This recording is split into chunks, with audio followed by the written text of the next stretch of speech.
What is up, everybody? Welcome back to the Run Your Mouth podcast. Things are getting weird, everybody, huh? Especially I'm in New York, and let me tell you, I've been practicing my martial arts. You never know when they're going to come in, break down your door, and you're going to have to defend that last piece of toilet paper. I mean, people are getting, it's scary out in the streets. I saw this dude, because you don't want to sneeze in the streets. You sneeze in the streets, people are going to lose their shit. So I saw this dude. This is how bad things are getting. I saw this dude. He needed to sneeze, and he was about to sneeze, he was trying to hold it in. Fucking head popped off. I'm telling you, cleaned off. I don't know if you've ever put an M80 into a grapefruit and just seen that thing explode. It looked like itchy and scratchy. The bone was just sticking out of the neck. The guy didn't even have a head anymore. That's how serious shit is getting. And don't think the news is just making things up. Already, there's no bread in my supermarket. Sure, all the vegetables, all the produce, all the healthy stuff, that's there. But bread, that stuff's out. You know what I've been having to do? I've been having to eat chicken with noodles. That's the kind of conditions we're in now. I'm supposed to be a sandwich person. I'm sandwich represent to the bitter end. If we're going to go down apocalypse style, I want to be eating fresh sandwiches all the way to the bitter end. But no, I've been having to make myself noodles. By the way, the Instapot's fucking great. You guys weren't kidding. I was afraid to actually try that thing because I was going to have to sit down and read a manual. I don't like reading manuals, but finally I'm home all alone, and I took the time to read the manual, actually get set up with the Instapot. I was convinced I was going to explode the apartment. Not only have I not exploded the apartment, that thing is a cheat for cooking. That thing, it's other people were telling me, it's like microwave for fresh food. You know, I don't know how you guys are living. I've been eating pretty good. I almost feel like in Goodfellas when they get sent to prison and they go, other people when they get sent to prison, but we own the prison, and they're having that meatball party. That's been me on this quarantine. I'm figuring out how to cook. I've been picking up roast, these giant things of chicken. I found this store with good chicken. It's like $2 for whole, not whole chicken, like whole chicken legs. Man, I've been fucking feasting. But we digress. I was trying to talk about how the world is ending now, not how I'm eating pretty good. So I actually, I got out of New York City. I'm currently recording from a parking lot in Norwalk, Connecticut. I actually just did a fun part of the problem with Davey Smith. I think that's going to be out on Saturday. And I'm very happy to have gotten out of the city. I can tell you that, you live with a baseline of anxiety, even on normal days in New York City. Doug Stanhope said had the best line about New York City, that it has day before Christmas shopping all the time. The thing's always buzzing, and I can tell you from having spent the last, 2 weeks there, is that since the start of this thing, or mostly this week has been more of the start of kind of it being more of a shut-in type situation, but you just, the second you leave it, you're like, oh my God, there's space, there's open fields, there's people just out in the park. I don't know, there's something about New York City, you feel like you're sitting in a ticking time bomb, and you ignore it because there's that part of your brain that just says, shut up, you pussy, you're fine, don't be a pussy, you're fine. But my friend who works in finance said it best because, I was debating whether or not I should leave the city, and he said, if you already got to say it, you might as well do it. What do you have to lose? You're not doing comedy spots anyways. And I realized, hey, the guy's right. So I left New York City. I feel a lot more content having left. For all you people who maybe you beat yourself up for panicking, you're debating whether or not you should do the prep, you should buy the gun, you should shine your bullets, you should stock the freezer, shower yourself in disinfectants, you should be learning how to slaughter your own chickens, maybe ordering a crossbow off of Amazon because you realize there's no way that you can get a gun license now, but people might be kicking in your door. And you've heard Rogan talk about crossbows, so you think they're pretty cool. Maybe you're starting to think I should really start doing some prep, but then there's another part of your brain that goes, hey man, don't be a fucking pussy. There's no reason to panic. It's just the news. It's just hysteria. Don't fall into the masses. Don't be one of these idiots. Let me just tell you, panicking's a little bit fun. When you go to the supermarket and you overspend because you're like, this might be the last time I'm here. What do I really need? Can we all admit that it's a little bit fun? Like, I left New York City today, and this was just the OCD part of my brain that I was going to push to Sunday or Monday. I also figured if they actually quarantine New York City, they would quarantine Manhattan first, and I'm in Astoria. I'd be able to get out and go over the Whitestone Bridge. I also had this plan in my head where I figured since I still have a Connecticut license that maybe if a cop came and found, I'd be like, I'm not even supposed to be in this area. I was just here here for work. Officer, I was just buying drugs. Officer, I was just banging the local male hookers. They don't have good male hookers in Stanford, so, I'm just here temporarily. I got to get back to my family. And then I'd be the one person who could escape quarantine. Sometimes you come up with dumb things. That's the hopeful thinking. But anyways, so today, they're doing this crazy thing where they're you see the sliding scope where they go, all right, all the businesses can stay open. They can stay open at half capacity. Okay, none of the business can be open. It just seems like we're kind of headed towards a trend towards, and nobody can leave their house. It's just like if you're watching the slope of the decision making, because they can't just say that shit instantly. It was even Cuomo had his little analysis where he's like, we got to tighten the valve, and if that's not working, we're going to tighten the valve more, and at some point, we got to shut off the valve. He's kind of telling you the way it works. Listen, we're going to kind of tighten controls. We're going to slowly box you in until you're stuck in your fucking apartment with your roommate, even though you got the pressure cooker and you're having fun cooking. But so I decided I wanted to get out of New York City, and I figured this might be New York City technical talk. I live in Astoria, and I was like, all right, I got my car. I'll get out and over the Whitestone. I'm not heading into Manhattan. And I also decided in my head that I didn't quite decide this in my head. Word on the street, which is basically my pizza guy, who has been feeding me delicious meatball subs. He thought that the quarantine was coming on Saturday, and then I started to get nervous that the announcement might come 5 p.m. on Friday at the end of what might be people's workday. And I'd heard the week before that it was supposed to be coming Friday night. So I just thought that it might be at 5 p.m. Friday we're getting an announcement, and I just had it in my OCD brain that 5 o'clock was the marker. I have to be clear of Manhattan by 5 p.m. Also, I didn't make this decision until about 3 p.m., and partly why I made the decision is every phone call I was having with the couple, the friends that I've been talking to through this thing. By the way, that's the one, I've never done that because I'm always running around at night, like doing spots or, just pretending like I'm going to get work done. I've actually kind of been calling friends, it's nice. Anyways, so everyone's telling me, hey man, you should just get out. You got no reason to be in the city. You might as well get out. All right, so I have it in my mind, 5 p.m., I got to get out of New York City. So I look at my Waze, and on Waze, it's going to take me like an hour just to get to the Whitestone Bridge. It's telling me to go through Manhattan. So then I go into Manhattan, I get over the Queensboro, and it's like 4. All right, I got 1 hour to get out of this thing. And then I don't know what was going on the FDR drive north, but it actually had me driving up 3rd Avenue. And 3rd Avenue, I'm like, I felt like I was escaping from a prison. I'm like, I got 3 miles to go. You get off on 59th Street, and I had to get to 125th Street. Now, 125th Street, you start stretching into poorer neighborhoods. And in my head, I was just convinced that the announcement was going to come at 5 p.m. I was going to be standing on one of those street corners, and a dude was just going to rob me of my car. He was going to be like, that guy's got a car. I got to get out of the fucking city. I'm going to take this fucker's car. Or I just saw that maybe Friday traffic was going to start ramping up, and I started panicking that going through Manhattan was the most epic blunder I'd made in my entire life. And then guess what? I got out of the city without any problems. Was I an idiot for panicking? No. That might have been one of the biggest thrills of my entire life. Sure, it was nothing but OCD anxiety. But then when I was free and clear of it, do you know how good I felt? It was the best feeling. So all I'm telling you is don't beat yourself up for panicking. Living these things in your head like you're escaping from a prison can be a fucking thrill. And, these might be our last days left on Earth. So why not enjoy the little thrills that you can? It's a free thrill. So, no one can charge you for panicking within your own head, exhausting yourself, and, not otherwise being productive. No one can charge you for that service. So let's be honest, this whole situation is wild, and I can't stop watching the news. I'm glued to the news. And usually I don't watch any news. I watch no news. Usually I watch, I read the news. I just don't really watch it, but I've been watching Fox and CNN.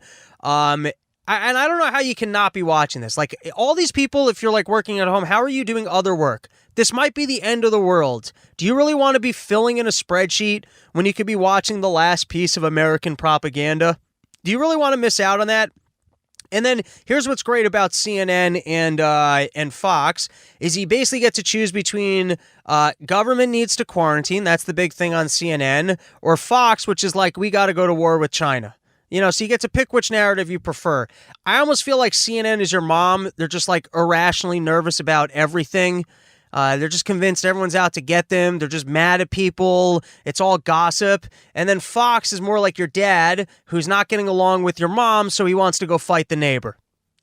Now, before I continue with this, I want to let you guys know, if you're not following me already, my name is @RobbieTheFire on Twitter. I've tweeted a fair amount of jokes, and because of what's going on, I think that this is going to be a little bit more of a serious episode. I mean, we got an epidemic going on.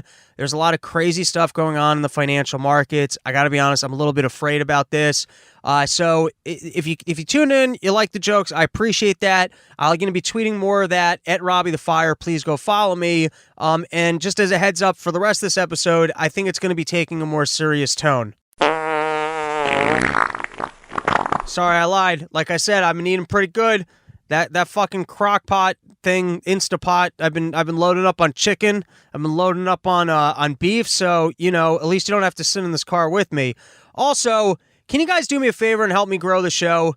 I feel like I'm doing good work here. I noticed this the other night. I was watching all these, the Jimmy Fallons and Stephen Colbert, all these people, they're broadcasting from their homes oh, look at me, look at how much I care about the show. I broadcast for a fucking car. I don't have any writers, and let me tell you, the jokes I'm telling on this show are better than those people. So help me out. Help me grow the audience. You got so many people, they're sitting at home at bored. They probably don't realize that the end of the world is coming, that the Fed is going to print all this money, and that their money is going to be valuable. And that this whole coronavirus thing is either government made or it's a hoax, or maybe it really is killing people, but then they just saw this as their opportunity to crash the economy. Who else is telling people about this?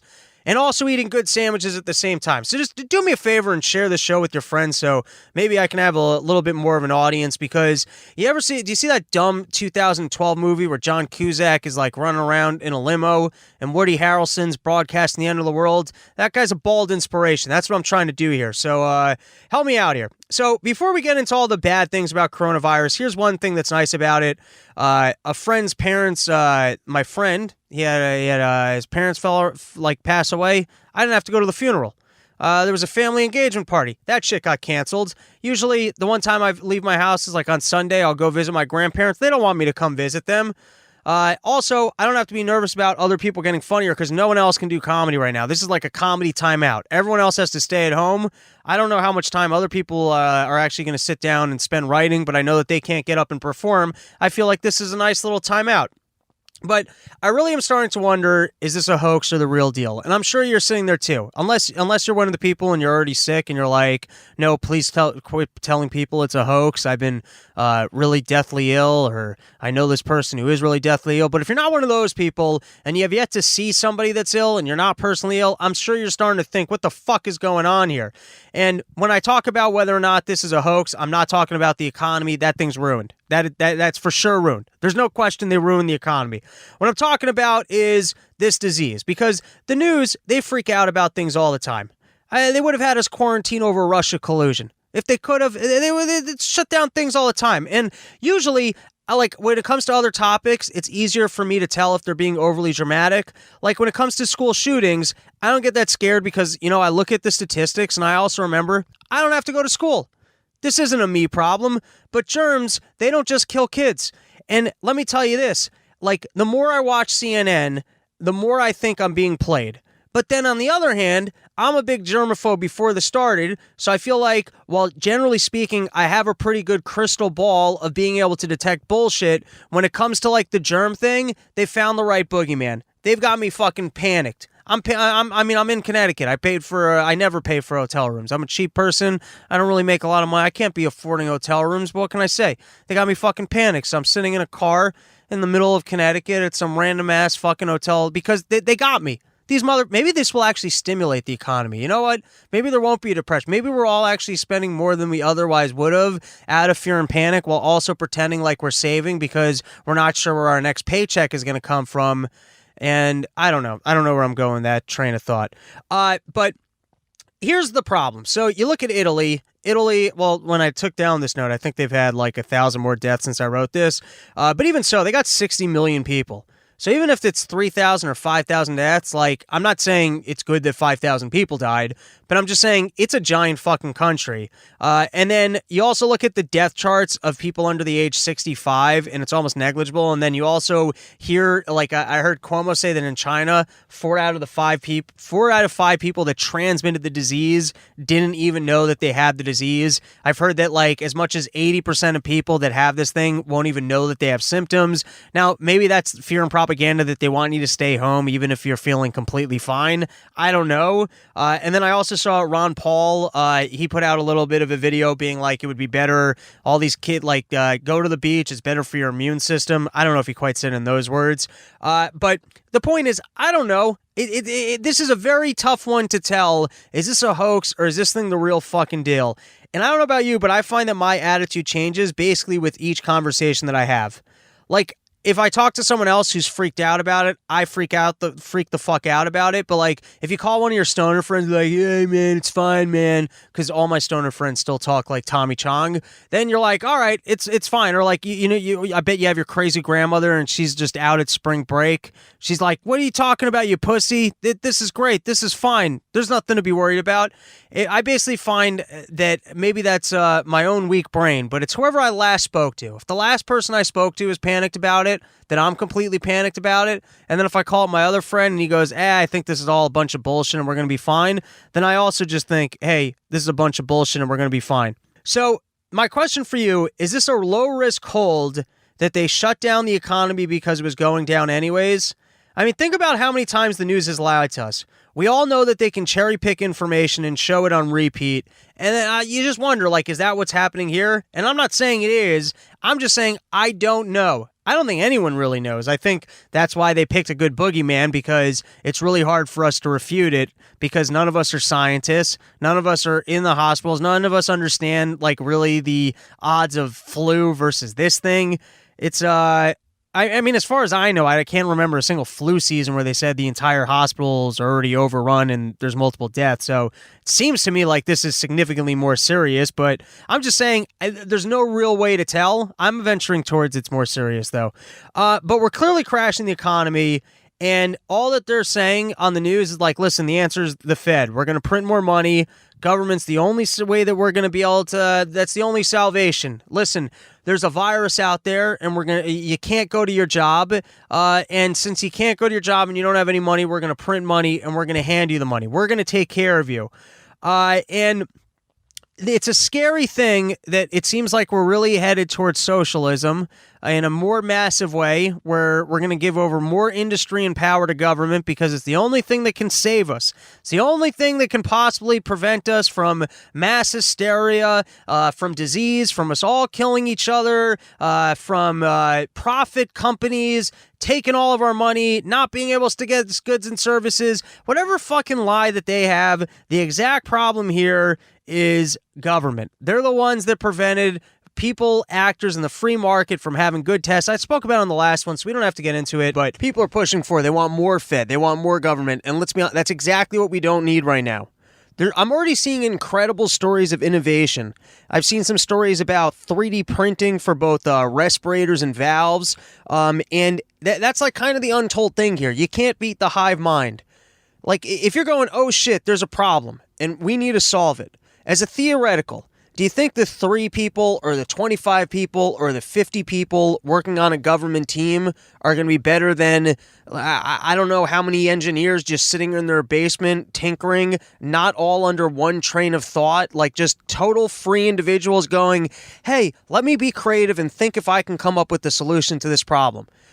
Just the power of the numbers of just free individuals being able to innovate versus a single team, even if it's 1,000 people on the government team. At the end of the day, there's going to be some sort of a bureaucratic like process for what kind of ideas get pushed forward. Just the hive mind of millions of people trying to come up with solutions to problems. In my opinion, you can just the computational power. Obviously, that's going to have better results. And that's what's scary about what's going on, is it just seems like we're headed towards more, hey, government's the answer to all of our problems. And by the way, and here's another problem that I have with at least the current government structure.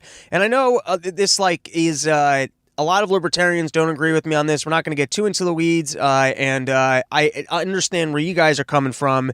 But sometimes I wonder if, basically, it's okay to advocate for more authoritarianism if it's a natural reaction to the first policy. So the examples would be, for example, they created a social policy for free social goods. So in reaction to that, should we also have closed borders? Now, closed borders is not the ideal libertarian position, but is it a natural reaction to, well, if you're going to have free social goods, you can't have open borders? Or, if you're going to have free healthcare, maybe you need to have healthcare monitoring where you can't just go and eat junk food and drink alcohol. Are there some kind of natural reactions where I don't like the natural reaction? I would rather not live in a world where someone can't just go eat McDonald's, but if everyone's going to have to pay for their healthcare, maybe that's something that needs to go with it.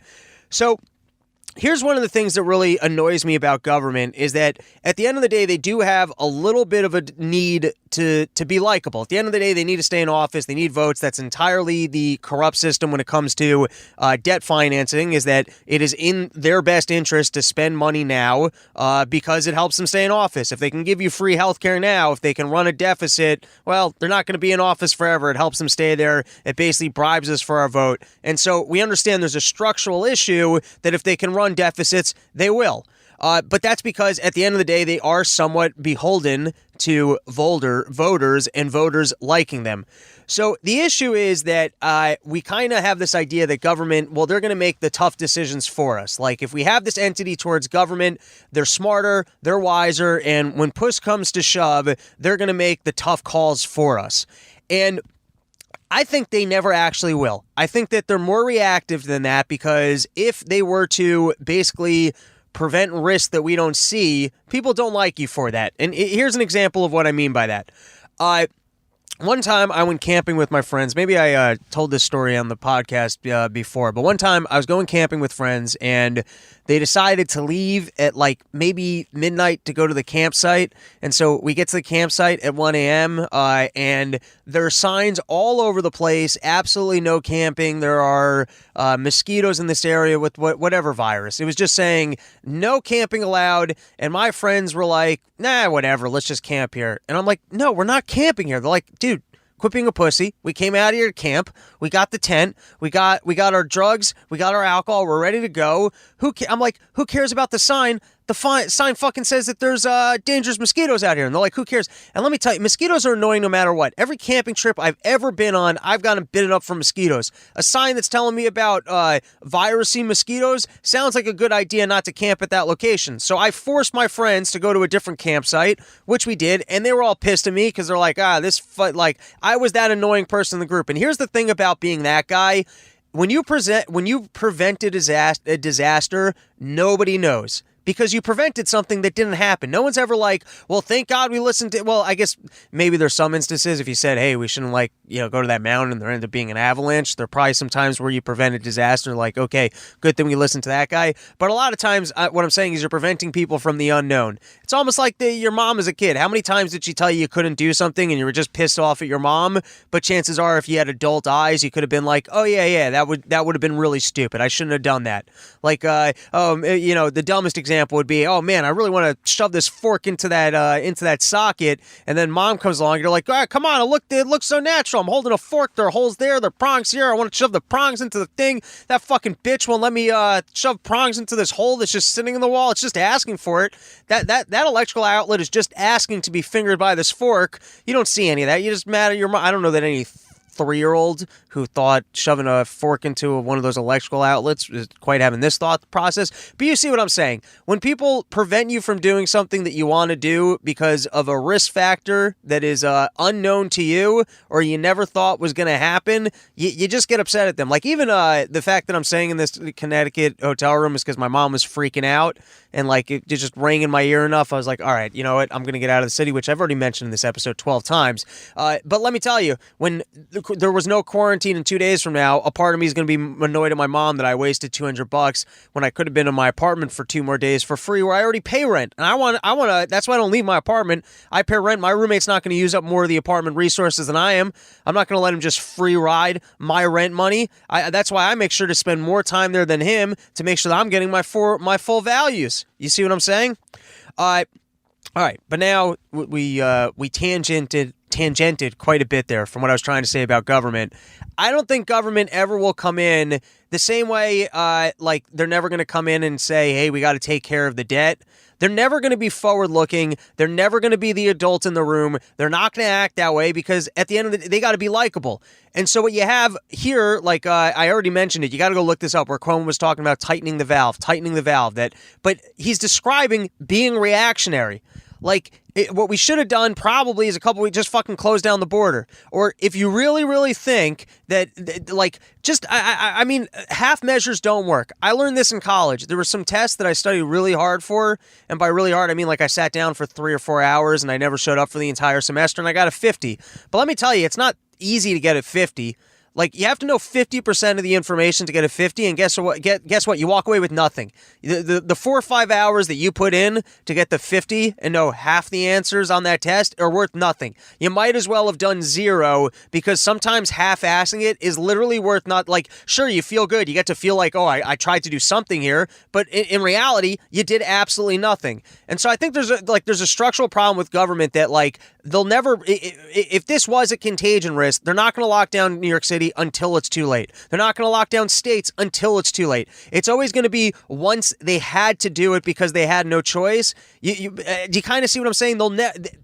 I know all of you are like, well, it would be authoritarian for them to lock down the states. It would be authoritarian for them to do, for them to lock us down in the apartment, and we shouldn't give that kind of power to the government. And I agree with you 100%. But I'm also saying that if it was something that would help, if there was an option where government could step in and go, all right, listen, like if in the first week of this thing, they said, listen, everyone's got to stay in their apartment for the next 2 weeks. We have the test. We're going to test everybody to let them out of their apartment. And that way this thing is going to just be contained and over in 2 weeks' time. And imagine they could have done that. The point is they never would have, because they need to wait for it to be a disaster, because otherwise we'll all be upset at them for it, because we won't know what would have happened if you actually ended up with the massive contagion. All right, I feel like I made my point. We talked in circles enough, or at least I tried to make my point. If it didn't come across, I give up. Here's something else that's really scary about government making decisions for us, and showcases how broken government decision-making is. So this was a CNN article. You can look it up. It was CNN. The title was Coronavirus Italy, Coronavirus Lockdown, or at least, I don't know if that was the title. That's just the URL. But this guy, Dr. Giorgio Paolo, that sounded more Mexican than Italian, but you get what I'm saying here. The former president of the European and Italian Society for Virology and a professor of virology and microbiology of the University of Padova. He says the Italian government lagged at first. It was lazy in the beginning, too much politics in Italy. There was a proposal to isolate people coming from the epicenter, coming from China. He said, then it became seen as racist, that people were coming from... but they were people coming from the outbreak. That, he said, led to the current devastating situation. Now I want to read that to you again. Then it became seen as racist, and let's understand how sick this is. A scientist making a decision for self-preservation went against his best risk assessment in order to do something that might not be perceived as racist. Like a scientist trying to look at evidence in the face of self-preservation, avoided being perceived as racist because that was the more important value. The more important value wasn't, hey, let's look at the numbers, let's try and prevent mass death and hysteria. It was, it's really important not to be perceived. And we're not even talking about being racist. If this was a disease in another European country, if there was a massive disease in Germany, or there was a massive disease in Canada, then it wouldn't be perceived as racist. You go, all right, we're not letting Canadians into the country because there seems to be a risk factor that Canadians are carrying this Canadian virus, and if we let them in, they might fuck up our entire country. but since it's China, it might be perceived as racist. Do you understand how broken the decision-making power of government officials are? In the face of what is turned into, I mean, you hear what the news is telling you about what's going on in Italy, and here's one of their doctors saying perhaps we could have contained it, or perhaps it wouldn't have been as bad if we didn't let people in from China, which we understood we shouldn't based on the risk because there's an outbreak there, but it might be perceived as racist. That's the kind of decisions government's making for us. Yeah, let's give more power to those people. And then furthermore, because while we're going off about how bad government is, hindsight's 2020, but being at war in Afghanistan, or from what I remember of 9/11, I mean, we'll see how this one plays out. It didn't seem to shut down our economy quite like this. I mean, if the risk, if we're saying that the risk of death, if the risk of death of this thing is real, what terrorist or foreign power has ever threatened us in the way that this biohazard has? Then you got to consider, why have the government agencies, the amount of cash we spend on defense, trying to defend ourselves, how come this isn't a part of it? Like, if I was in charge of defense, I would have a board of threats, and I think biohazard, that would probably be the one on the top of the list if you're just trying to look at, hey, what could be a massive issue to us? And then you'd think you'd put massive resources into being able to put up emergency hospitals, which would be pretty crucial. Or, just look at how much money are we spending, as a government on trying to create biohazard-type weapons versus what we could be spending curing them. I'm just saying, the amount of money that's spent on defense in this country, if you're outlining the risk, is the risk of invasion really much bigger than the risk of biohazard threats such as this? I mean, I think after this incident, you're going to have to say, of course not. So let's shift 90% of our defense spending towards, which, by the way, we all know wouldn't even work because government's inefficient, but I feel like I've made my point about how bad government is. So here are some other random thoughts and stuff from what's going on in the news.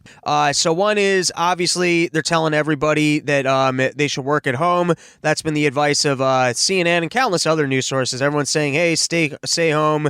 If you aren't sick, pretend like you are, which is always what you need to do in times of disaster, is just make believe. Everybody pretend. If everybody just pretends, well, why don't we just pretend like there's no problem? That could also be a thing that we pretend. Maybe that would help. But they're saying no one can work. Everyone needs to work from home. And let me tell you, as a person who is already doing that, I wish we could see the national Pornhub numbers and see how much work is actually getting done. I can't wait for companies some people who thought, all right, listen, we're just going to have everyone work from home. We're paying them. They're going to find out in a month exactly what's getting done. You're going to have a manager who's going to call up one of his workers. He's going to be like, hey, how's that project coming along? He goes project? I mean, you wanted to report on what's going on YouTube, right? I know what's going on YouTube. Hey, do we still have health insurance? Because I chafed my dick pretty good. My health insurance is still active. I'm going to have to get my dick straightened, right? I bet if you looked at national trends, for anyone out there who's spiritual, thinks we need God to step in and help us out, we should be getting everyone back to work so at least they're not jerking off all the time. A lot of semen being spilled on the floor of this country right now. All right, so I've been watching every time Andrew Cuomo gets out there and makes his speeches. Usually I'm in my room and I hear come on CNN, and then I step out because, I'm curious to hear if he's, further restricting the city, shutting down the subway. There's a lot of interesting stuff. Let me just tell you, Andrew Cuomo would be the perfect person to broadcast the end of the world. He's just Italian and says things so matter-of-factly that you just kind of accept people are going to die. Your grandmother, she's probably already dead. You might find yourself in a situation where everyone around you's dead. You gotta burn their corpses for heat. You got one can of soup left and you're cooking up your kid just so that you have some heat for your can of soup. You might find yourself in a situation where you don't have arms anymore and you gotta wipe your ass with your own legs, but just know that everyone else is in the same situation that you are. Now I'm starting to turn this back into my Mike Bloomberg impression, but you got to watch some of Cuomo. I actually think, in terms of presidential material, I at least just like the way that he owns up to disaster situations. I could see it with the debt, the country, we don't have money. No one, they're never, it's just become Bloomberg again. But total opposite of Trump, who will just lie right to your face. Like, at least Cuomo, he just kind of owns, listen, it's a disaster going on, and it's going to be a disaster, and start getting used to the fact that it's a disaster. There's a new normal. Trump will just lie right to your face. He doesn't give a shit. Like, I could basically see Trump being at a conference naked, and then someone being like, sir, is it true that there's a clothing crisis in this country? And Trump's like, no, we have so much shirts in this country. We have the best shirts. We're going to start making Trump shirts. That's how good the quality in these shirts are going to be. There's going to be so many shirts available for everybody. But, sir, you're not wearing a shirt right now. That's because I have nice nipples. I want the country to be able to see my nipples. Melania likes playing with them. Everybody likes them. These are nipples of hope. So, sir, we are running out of clothes. No, there's so much clothes. I saw that guy Bert Kreischer doesn't wear shirts. People love him, so I thought I'm going to stop wearing shirts also, okay? No more questions about the shirts. There's no shirt crisis. But at least here's the good news is when it all kind of, we start, looking through the weeds of what went wrong in this thing, what the potential cures are, there's a good chance that the gays might save us. There's a drug called Caletra, which I think is one of the leading options. I know there's also the malaria thing, but this is one of the leading options. And I couldn't find any more information on it, but apparently it's a thing that basically helps your body combat AIDS, and so they think just generally speaking, it might be like a good antiviral medication, and so, just good thing for all those gays out there and all the diseases that they have, because they're like getting diseases first, so that hopefully when society, the rest of us get diseases, we've already figured out the medication. Now, the problem is, I bet that PrEP thing, which they give to people to prevent AIDS, I bet that might work for this too. I don't know if they've tested that yet, but in New York City, you can't even get that unless you're having unprotected anal sex with men and you go to a health clinic and tell them that. I don't know if that's true, but let's start that rumor that PrEP will save your life, but they're only giving it to people who've had anal sex in the last 24 hours. Maybe we can get some straight dudes up on Grindr, and just turn the world a little bit weirder than it already is. Also here, if you aren't already freaked out enough about things, I was thinking, social media and Google has probably given government an unbelievable ability to kind of take the temperature of the room. And that, think about before, I guess if there was a quarantine because of some boogeyman, how would they quantify whether or not, like, what the trust factor was of, hey, this is a real risk? But I bet they can kind of run analytics about the flavor of what everyone's posting on social media or even what they're Googling to just kind of get the overall temperature of the room, which is just a scary thought that they have an insight into all of our actual thought process about whether or not we believe a threat that they're putting out there as a threat. Which just like a random thing about analytics, which is kind of interesting. The next thing is you're also just seeing how good they are at marketing. Like, just never forget that we're being sold by these people. Don't ever forget the talk of, hey, we're arming the moderate Syrian rebels. These people know marketing. They know how to throw terms in there that make these things sound more appealing, which is why instead of a quarantine, it's shelter in place. Like, shelter in place, nobody move, As long as you're staying perfectly still, the virus can't see you. In a part of the world where there are no rules. That's how you can get the virus. Deep in the city, where nothing that lives is safe. And away from the crowds and away from outside. But now, what's got Billy so spooked? There's something out there waiting for us. And it ain't no man. They're up against the ultimate enemy. Holy Mother of God. Nothing like it has ever been on Earth before. Coronavirus. Put that cookie down.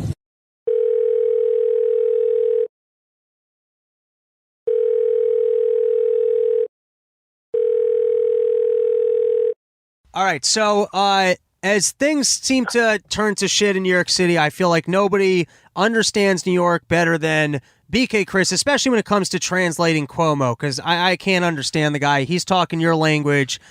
So let's start with this. Do you think they're going to quarantine New York City? Is it going in that direction? I mean, at this point, I think that him and fucking de Blasio will do, like, if Newsom jumps off a bridge, they're jumping off a bridge. Right? I think they've just been slowly heading in that direction, and they're just kind of clamping it down little by little by little. No, but have you noticed that 2 days after fucking Newsom in California does something, they just drop it? Oh, you mean that they don't even give much warning. They just kind of go, all right, here's what... No. It's like literally like they're just like, we're not going to do that. And then they do it in California, and then 2 days later they do it here. They did it with school closings. They did it with fucking the last thing where they shut bars. And they did it with the fucking, and now they're doing it with shelter at home. I don't think they're going to do full quarantine because the Washington Post just put out projections saying that full quarantine is actually worse than forced social distancing. How does that work out? What do you mean? Like that it turns out to be worse? Because people violate it. I'm sitting here. Look, I'll tell you this right now. I already thought of 3 different ways around this. Right? So let's say, so it's non-essential services, right? Okay. But essential services are food delivery, and a bunch of other stuff, right? Okay. I just signed up for Uber Eats. You mean so you just pretend like you're an Uber Eats person, then you go about your life? What pretend? I'll deliver some food. You mean just so that you don't have to be stuck in your apartment? Yeah. But you know, while you're out, you can do Uber Eats anyway. You just turn it on. What are you doing? Oh, I'm waiting for a call. I just delivered something. Yeah, I think you bring up a good point. I've generally found I've been staying to my apartment for the last week and a half, but the fact that I don't need to report into an officer when I just go to the grocery store, or I gotta be every night at around 11. I've been going out, and when I've been going out, it's not like to hang out with people or to be around crowds. But yesterday I went to the park, I shot around and played roller hockey for an hour. There was nobody there, but just the ability to get out of your apartment for an hour and stretch your legs makes all of the difference. What's also Cuomo wants to run for president. He very clearly wants to run for president. I agree with that. He can't fucking win he can't win the candidacy if he fucking loses New York. Right. He can't win New York if he locks all of us in fucking our houses. Right. Well, the other thing, he's playing this game really well, which is when you're in local government, the victory is just how much shit can you get from the federal government. So, which is funny because, you know, obviously we got a problem with the federal government right now. We're not going to be able to pay for any of this. But especially on the local level, that's not really your problem. You're almost competing with every other governor in every other state. So if you're Cuomo and you can turn around and go, well, look, at a time of crisis, I was able to secure all these resources. That's like a major win for then going into a presidency kind of situation. Well, you did get them to send 2 massive military hospital ships here. Yeah. The other thing I give Cuomo credit for, I wonder, I mean, I said this joke earlier in the episode. I'll see if you agree with me, but he's got that Italian matter-of-fact thing where while other people will not just be like, yeah, this is a disaster, he's actually very pleasant. That's what almost makes him look presidential, where he'll just look at the camera and go, yeah, people are going to die. That is part of it. We're in a disaster. People are going to die. And he says, and you're like, all right, like, you know what I mean? You almost feel a little bit more okay with it.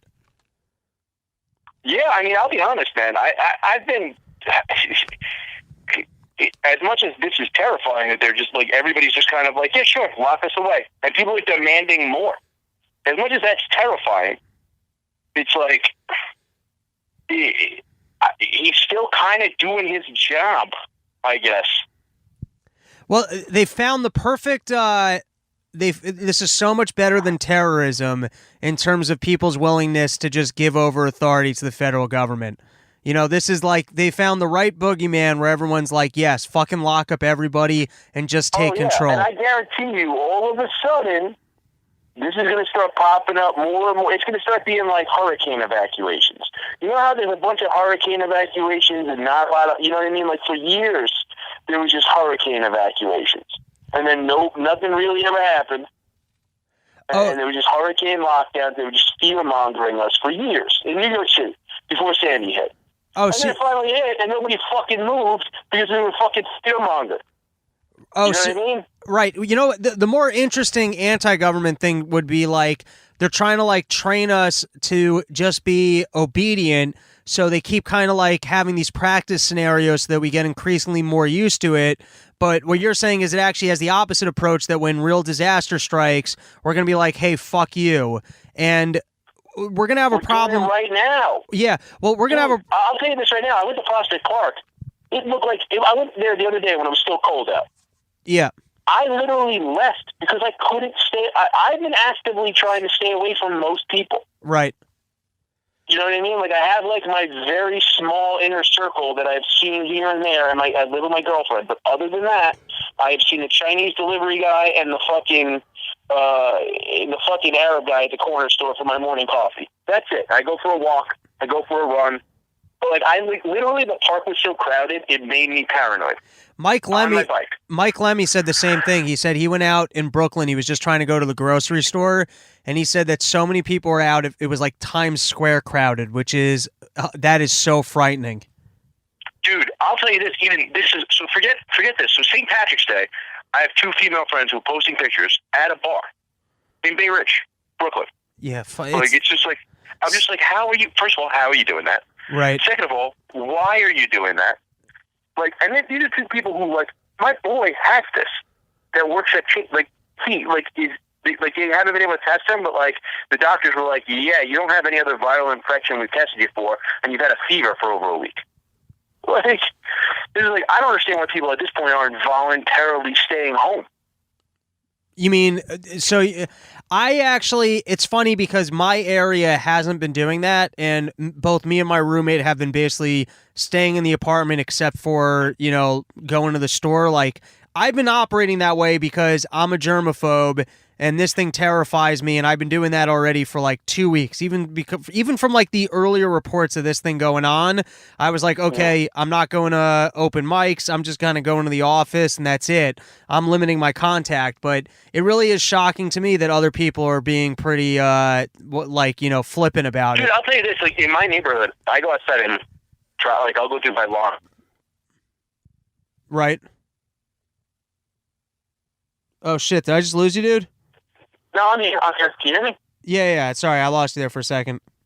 Oh, yeah, but, like, my neighborhood, like, my direct surroundings are very quiet.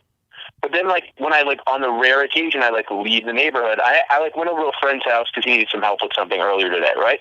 So I took my skateboard up there. I was in his house for maybe 5 minutes, you know what I mean? But I skateboarded up there. there's a famous pizza place on Avenue J called DeForest in New York, right? Okay. So I go, I'm on my way back, and I go, this is on skateboard, it's 10 minutes from my house. I figure it'll be empty, I'll get some takeout, it won't be that big of a deal.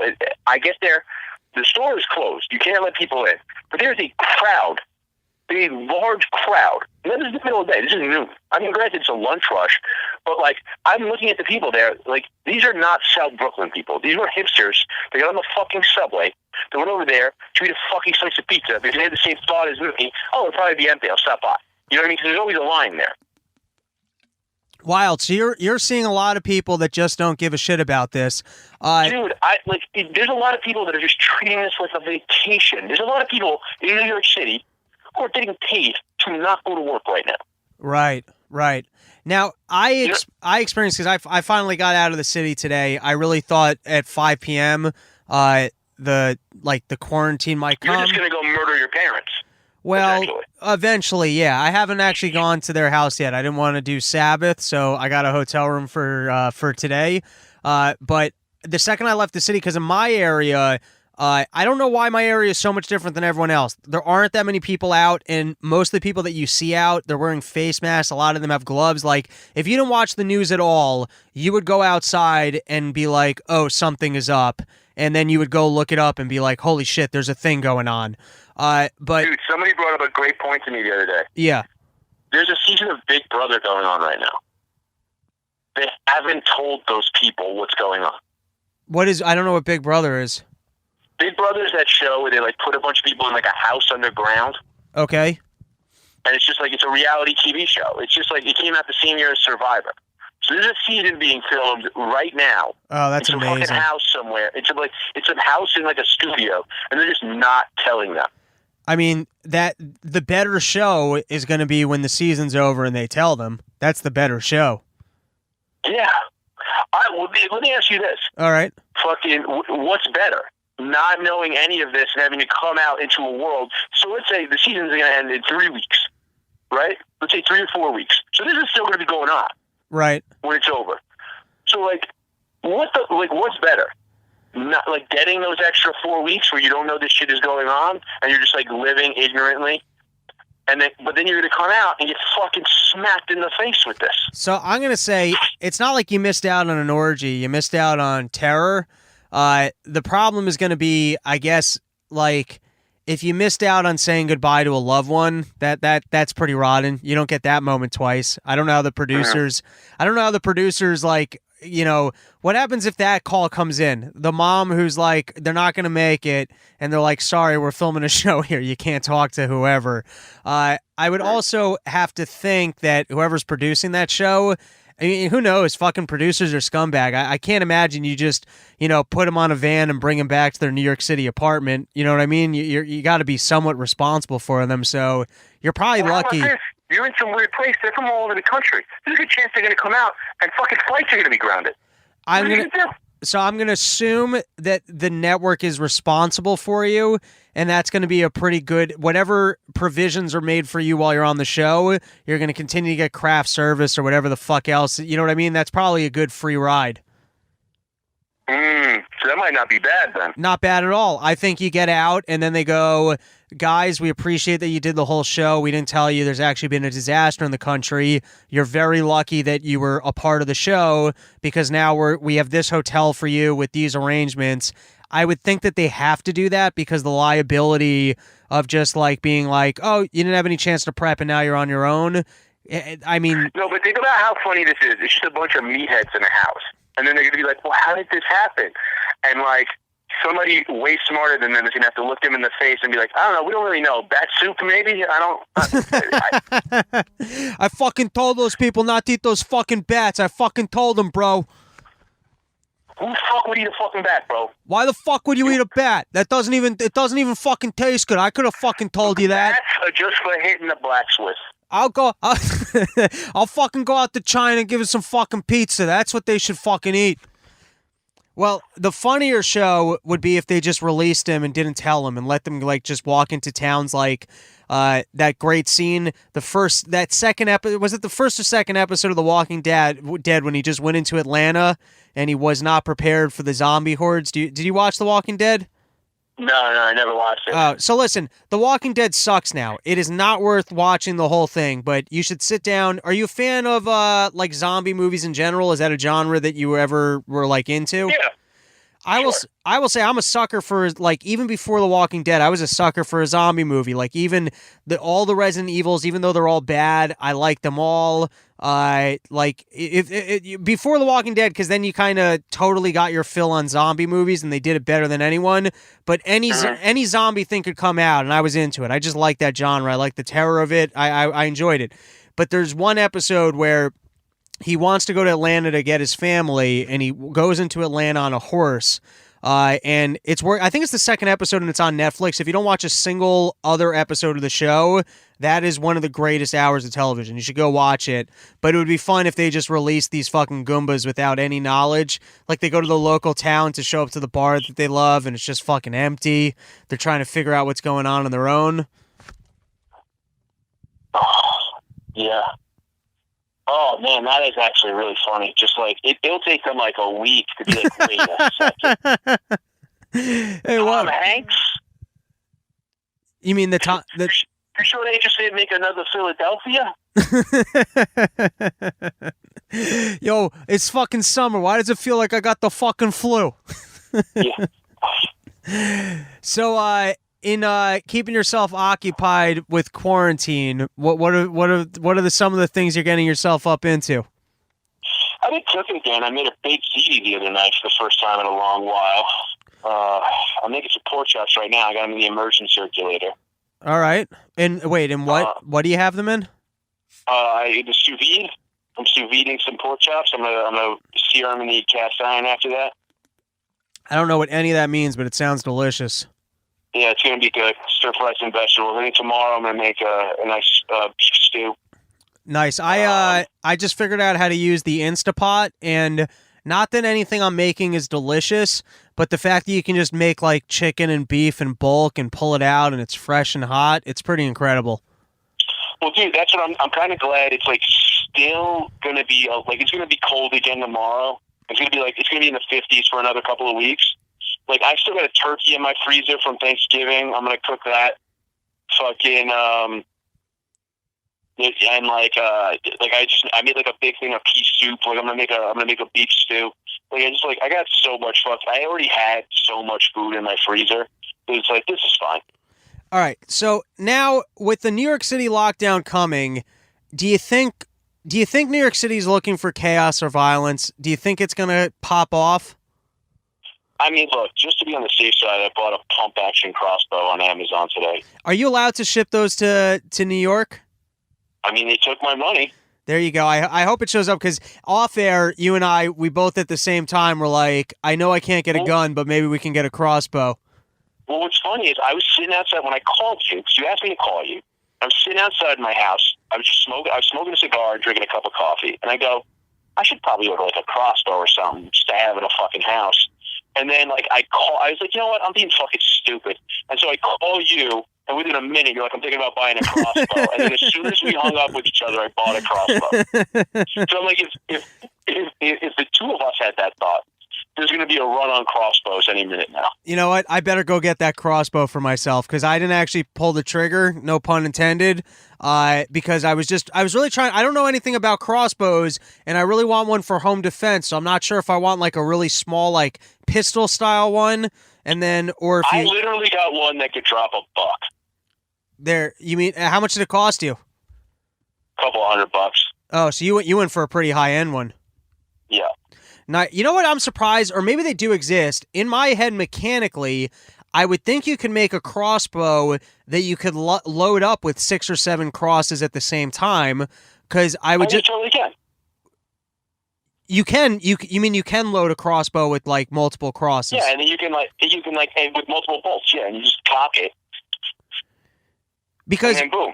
Well, I would be thinking you would be cocking. No, I don't mean like spraying like 7 arrows out at once. I mean one that you could pull the trigger, like boom, crossbow out, boom, like almost like firing a revolver, and where it's just different depths to like each of the drawbacks, with like the arrows lined up on top of each other. Does that make sense? Yeah. So do you think? But I was looking online. I didn't seem to see that anywhere. Maybe you have to go to a hunting store. Yeah, or maybe I just gave away a good invention. No, I can't be the first one to have thought of that. No, there's a guy who I'll find the thing and I'll send it to you so you can post it with this. There's a guy on YouTube that made a fucking pump action bow that shoots up to it shoots super accurately, like a bow and arrow. It shoots super accurately. Like he's a German guy. It might be called the fucking Weapons Channel or the Slingshot Channel or something like that. I think I'm subscribed. One of my fucking accounts is subscribed to it on YouTube. But he literally could shoot like, I think he has one that's set up where he can like repeatedly shoot 2 arrows at once 10 times. Jeez. Now, what kind of augmentations do you think you're going to make to your crossbow to make it deadlier? I think I'm just going to dip the tips in liquid LSD so that people trip out as they're dying. It's the only thing I can think of. But that might just be a nice gift to them, that they get to see cool colors as they go. Yeah, I mean, I'm not a cold-blooded murderer. You just, if I have to murder you, I got to murder you, but that doesn't mean your last moments have to be miserable. Yeah, you should have a little fun. Yeah, no, I could see that. No, but in all seriousness, it feels like the city is headed for a problem, that they're telling people that they can't work, and a lot of people are going to run out of money. And now I know that they're saying, hey, we're going to send you paychecks, but we know how great and efficient government is at getting people things. They're already starting to move in the military because obviously they're going to have to protect the wealthier areas. But it's not even just that. It's like a massive swaths of the NYPD. I mean, look, whatever. I'm hearing this is conjecture. I heard this from a buddy of mine who works in a hospital. Said that like there's a detective in, just kind of like there's people just keeping an eye on stuff. And this guy was just like, yeah, like a third of the force is just calling out every day. Well, I was going to say that's got to be the scariest part, is that if there is an epidemic situation, like how many police officers are really going to get out there and want to be fighting with people? It just seems like I don't know. It seems like you're. Yeah, but I don't think the military is really going to. What are they going to do? Shoot people in the streets in New York City? Yeah, but they're also not going to show up with fucking riot gear and fight them. It's going to be a weird situation if things pop. And I'm not saying things will pop off. Well, that's kind of what I'm asking you. You've been a longer time New York City resident. Like, dude, here's the thing, man. 20 years ago, like when 9/11 happened, I would have been like, absolutely not. That'll never happen. On 9/11, I saw fucking Humvees in the street, and then they were gone in a day. You know what I mean? This is right after 9/11. They were gone in a day. But they started just searching people on the subway, and I go, nobody's really getting mad at that, huh? Fucking, and it's just, look, New York, when I was a kid, there used to be, here's the thing. You know that Stanley once walked, multiple times, Chris Stanley, my co-host, has walked from his house to work over the 59th Street Bridge in the snow because they shut down the subway. So, there used to be a thing, and I'm the same way. I have, literally put on galoshes and walked miles to work on a snow day when nobody was really expected to go in. There used to be a determination and an old school New York guys, and there's less and less of us around, just to take pride in you going and fucking doing shit when fucked up shit was happening around you. right? I know exactly what you're describing. It doesn't exist in the city anymore. Right. I literally talk to other people my age, and they're like, I'm like, it's fucking soft that people won't go to school and they won't go to work right now because it's snowing. And people are like, everybody wants a snow day. I'm like, you're a pussy. It's just and it's I don't want to go to work. Nobody wants to go to work. You just go. Well, that's that energy of New York City that people describe when they leave, that sometimes you can fold to the anxiety of the way that it's always buzzing, but it's almost like being on a treadmill where you feel like, hey, I'm supposed to be in go mode. And I know what you're describing, that there's a New York City pride where doesn't matter what's going on, the bodega's open, that guy's showing up to work, I should be that's real New Yorkers. Doesn't fucking matter. We're going to work. Yeah.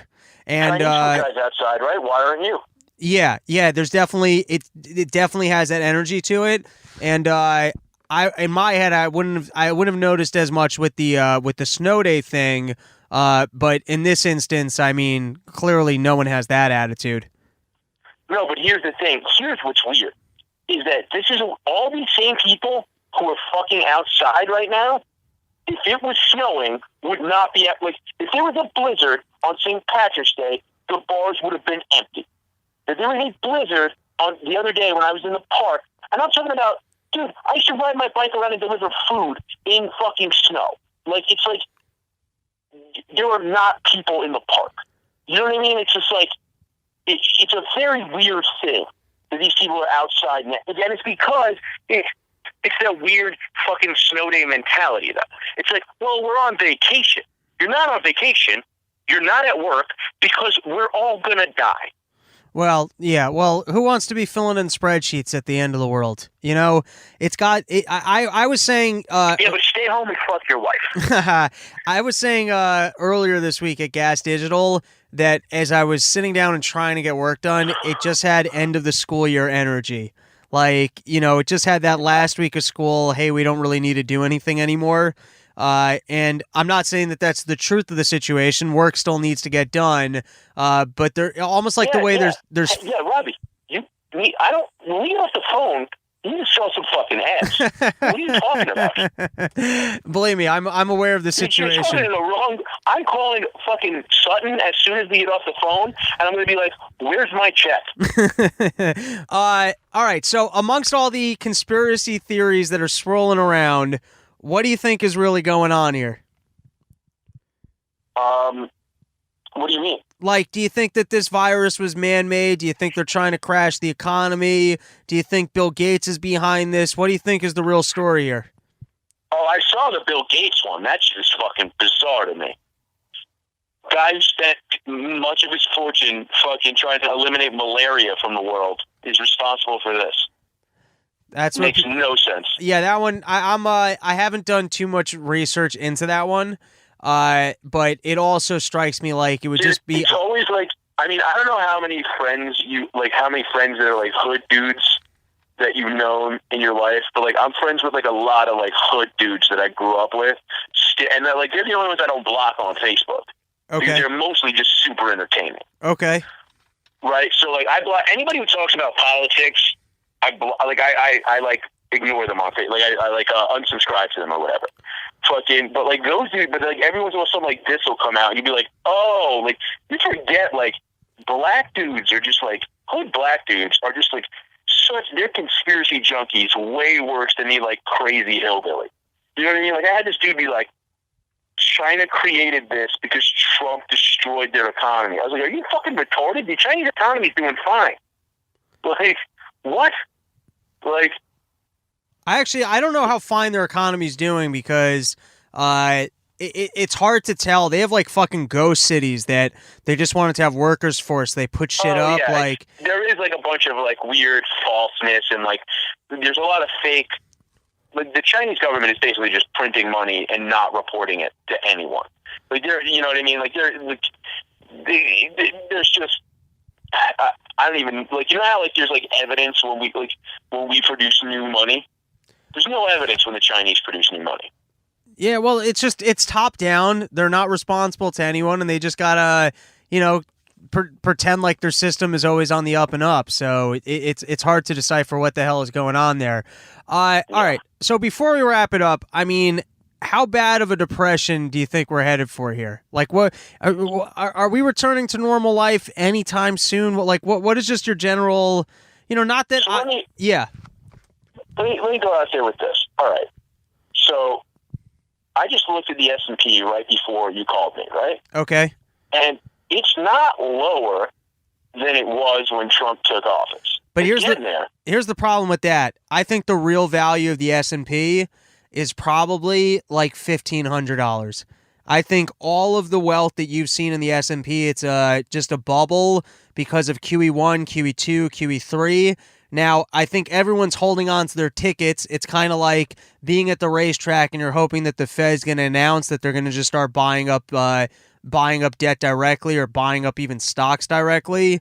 But I really think that the stock market's been a bubble, and it's a bubble because of Fed money, and that it's coming due. So you're right that even the whatever it is, it's probably like a 25% down, but that correction is basically still massively up because it's not even 25% down, Robbie. What is it? It's 20% down now? I don't even know. Let me check. Hold on. From the high, because I remember I was seeing. I mean, this is a couple of days now.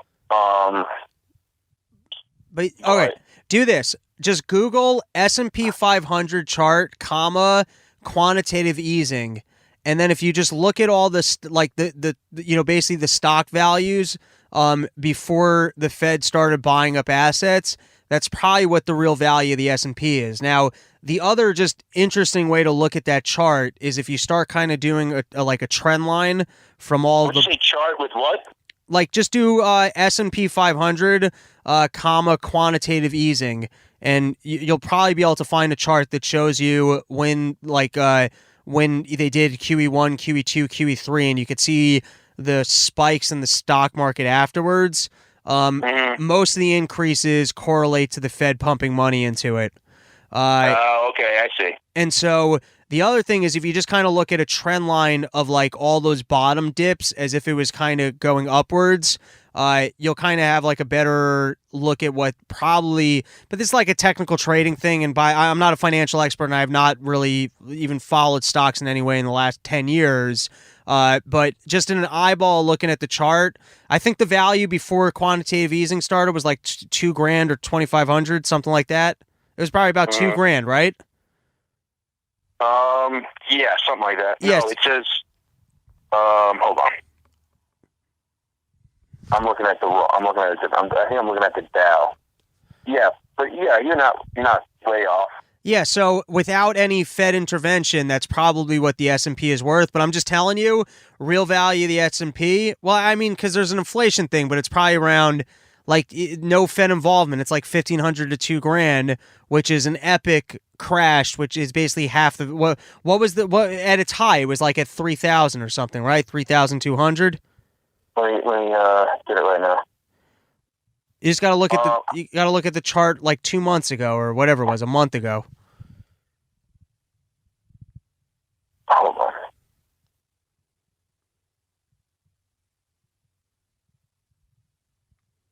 I'll do 6 months. Here we go. 2 months ago, you said?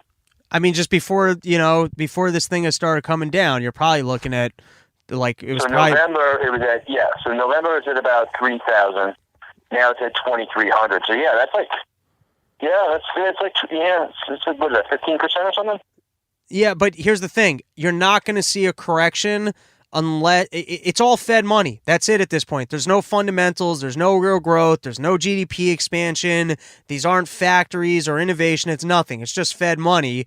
And the question is, can they reinflate that balloon by, buying up the assets directly? And it's unclear. So I don't know that we're seeing a stock market rebound coming. And also, here's the other thing: the economic recovery that has taken place is because the stock market is up. But that stock market growth is the same way you had housing growth in the last economic expansion, which was Fed money. This was just the new asset bubble. So the question is, what do they prop up next? And I don't know. I don't know that they can keep doing it. I mean, they're hard to bet against because they're the most. They're the largest and most powerful player. So don't start trying to short the market. You're going to lose because you're betting against the house. They're the fucking casino. So maybe they can inflate it again, but I don't think it can be done, forever. But who the fuck knows? There's a reason why smarter people than me have lost their pants, investing. Yeah, it's true. I mean, I'll tell you this, though. I thought, whatever. Dave posted something on Twitter. He was just like, I would just give everybody their income taxes back this year. Just don't take anybody's income taxes. And I was just like, yeah, and then give a further tax credit to anybody who invests in stocks. You finally get Americans investing in their fucking retirement, and you get the money right back into the companies that it needs to be in.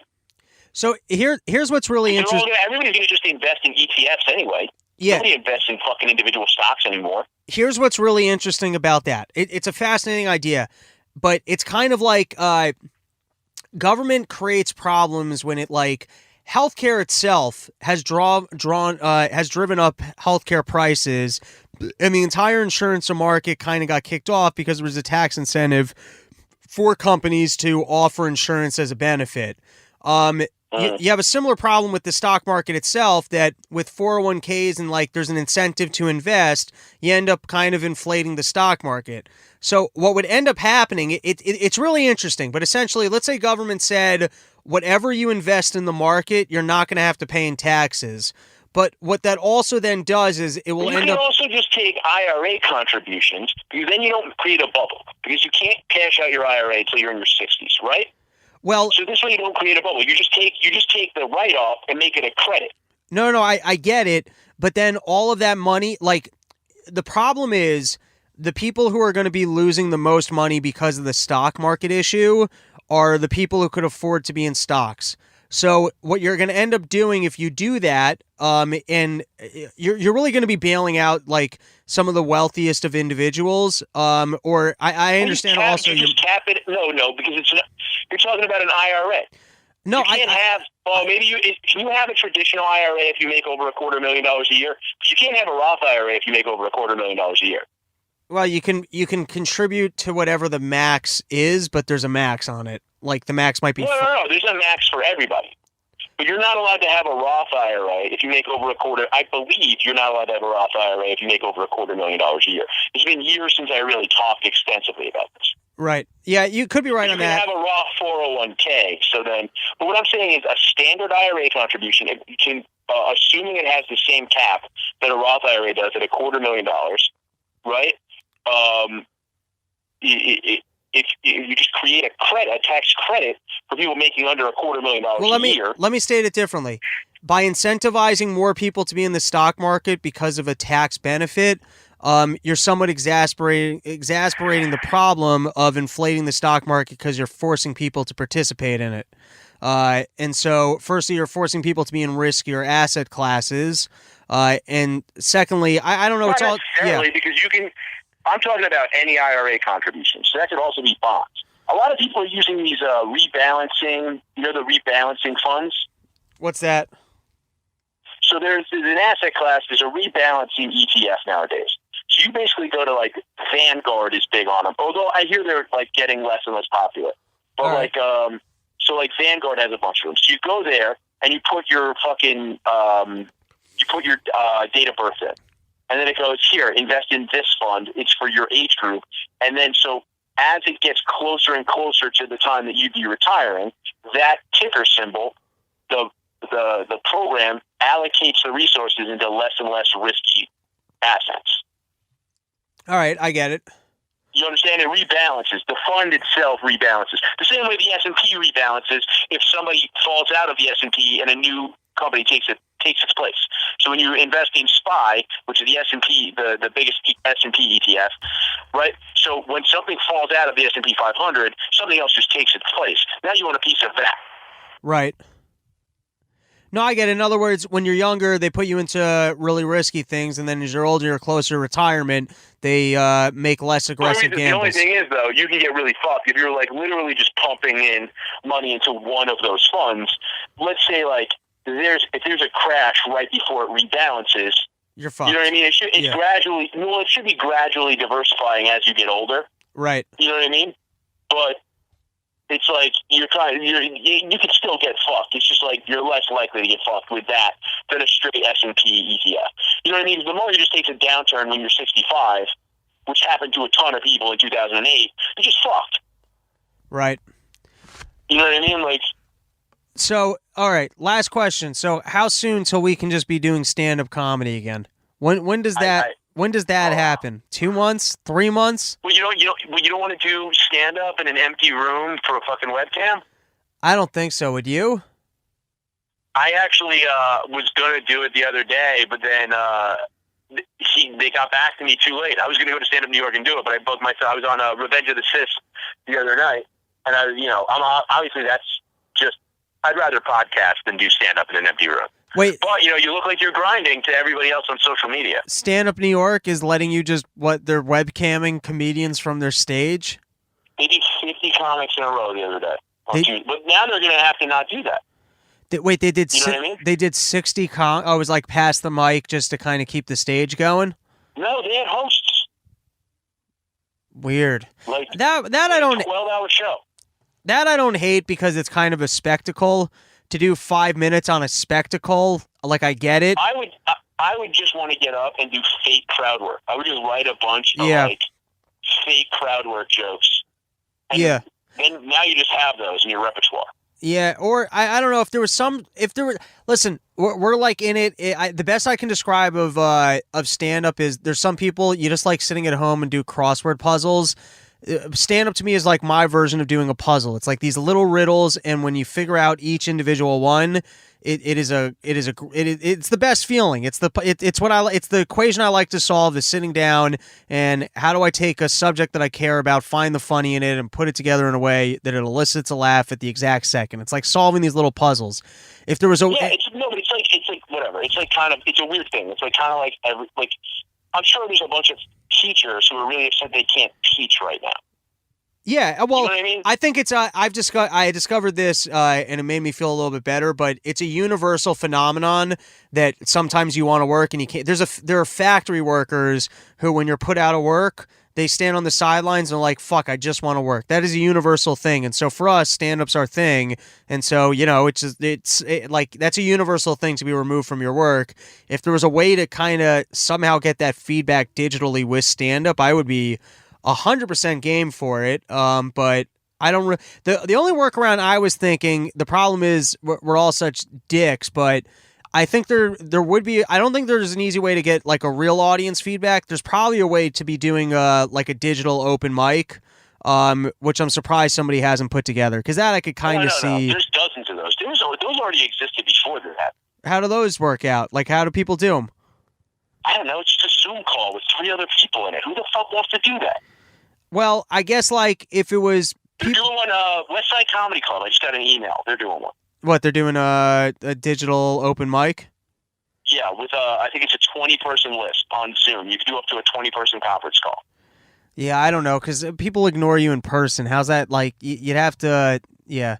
Well, everybody's just gonna mute you. Yeah. until it's their turn. I think for me, You're gonna have headphones on. You're gonna have headphones on and just fucking hear laughing right in your ears while you're telling it. Even if they are paying attention, and even if it's hilarious what you're saying. yeah, I don't know. You know what I mean? I'm just I'm working on I guess the jokes I put on my podcast and some scripts and trying to keep busy, and I'm just, I think here's going to be the biggest thing. When we get the opportunity to get back out there and start doing stand-up again, I think the first crowds are actually going to be very forgiving because they're going to know, hey, I'm watching someone who's got to fumble through this and figure out how to do it again. They're going to know.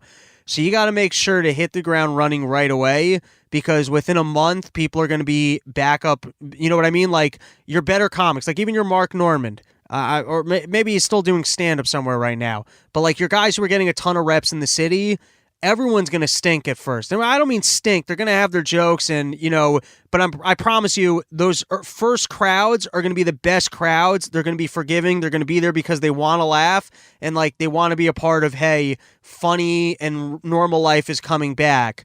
Within a month, they're going to have that cunty expectation again. And if you didn't get right back up and running and you're doing stand-up for the first time, like after that month, it's going to be a tougher hurdle. So that's kind of my thought on it. I think everything is gonna suck right after this is over. Like literally, like when this is finally over in New York, right? The gyms it's gonna be worse than fucking New Year's resolutions. The gyms are gonna be packed. The park is gonna be packed. Oh my God, it's gonna be fucking disgusting outside. You're not gonna be able to get an appointment at a therapist. You know what I mean? Like it's gonna be awful. Well, like restaurant reservations, gone. It's so you know what I mean? It's so funny because I agree with you, and it's such a funny negative. Like you would think it's almost that scene in Bambi where all the animals start coming out and it's cheerful. Like it's gonna be fucking buzzing. Everyone's gonna be out and about again. I'm literally. Fucking, this is, and maybe, and look, this is no offense to you, but I think this is me spending too much time around New York Jews as a child. Okay. Like, I'm already thinking about how annoying social interactions are going to be once this is over. You know what I mean? So I'm talking to like you and Harrington and Stanley and Bobby Hutch every day, right? Okay. And Alex. Like, I'm talking about like all the gas people almost every day. Right? Like, I've been texting with you. I'm texting with those guys. You know what I mean? It's like, so it's like, that'll be fine. I'm texting with a bunch of my friends. That'll be fine. But, like, that first time when you run, like, I don't want to go to a party after this. Right. It's like everybody's just telling me. I don't want to hear any of these 9/11 story either. Right. You know what I mean? I don't give a fuck where you were on 9/11. I don't give a shit. I don't need to hear your quarantine story, your sad sack bullshit.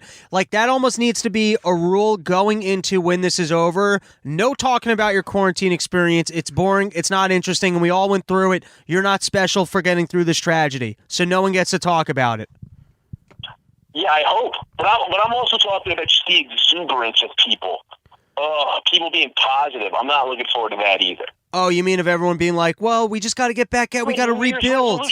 Dude, I'm telling you, I went to the fucking park, and it looked like 10,000 people had just had a New Year's resolution. They're just jogging. I can't deal with it. I can't deal with exuberance. You're like, listen, it sucks right now, and I want everyone to be fucking mad and pissed off because that is the right attitude. It's like anytime Just go back to being mad and pissed off. I don't want you to be new mad and pissed off. Just go back. We need to go right back to being disaffected assholes. Right. I can't now deal with a world where everybody's like, well, we all overcame this together. I hate it. Right, it's almost like the idea of it. I hate the idea that for 3 or 4 fucking months it's going to be like New Year, New Me. Fuck you. Fuck, we already did that this year. Fuck you. No, I'm not doing it again. It's like that feeling of since random people are going to feel like they can talk to you because we all just got through this thing together as humanity. They're going to feel like they share that bond, and you're still going to be like, no, I'm a fucking New Yorker. Don't fucking talk to me. There's no reason for us to have a conversation. Yeah. You're not making me a sandwich. Why are we having a conversation? Yeah, no, I agree with this attitude 100%. And of all the risks that were on the table in regards to the coronavirus, I wasn't even thinking about, random people at the end of this are going to think that they're my friend and that it's okay to talk to me. You're 100% right. It's gonna be small talk. Ugh. Oh my God. Like, can you believe that we can just be outside like this? Yes. And I don't need to talk about it with you. We're supposed to be outside, you fucking jerk off. That was what was weird. The inside was weird, you fucking idiot. Robbie, I'm gonna fucking. That's the thing. I literally am just like, this is gonna suck now. If this goes on for 2 months, people are gonna be unbearable for 6. You know what I mean? You're 100% right. All right, let's close it out with the laugh. This was great. Thank you for calling in. Much appreciated. All right, well, let me get a plug in. Go download High Society Radio and go check out our YouTube page. I'm gonna be putting up a bunch of shit on YouTube over the next few weeks.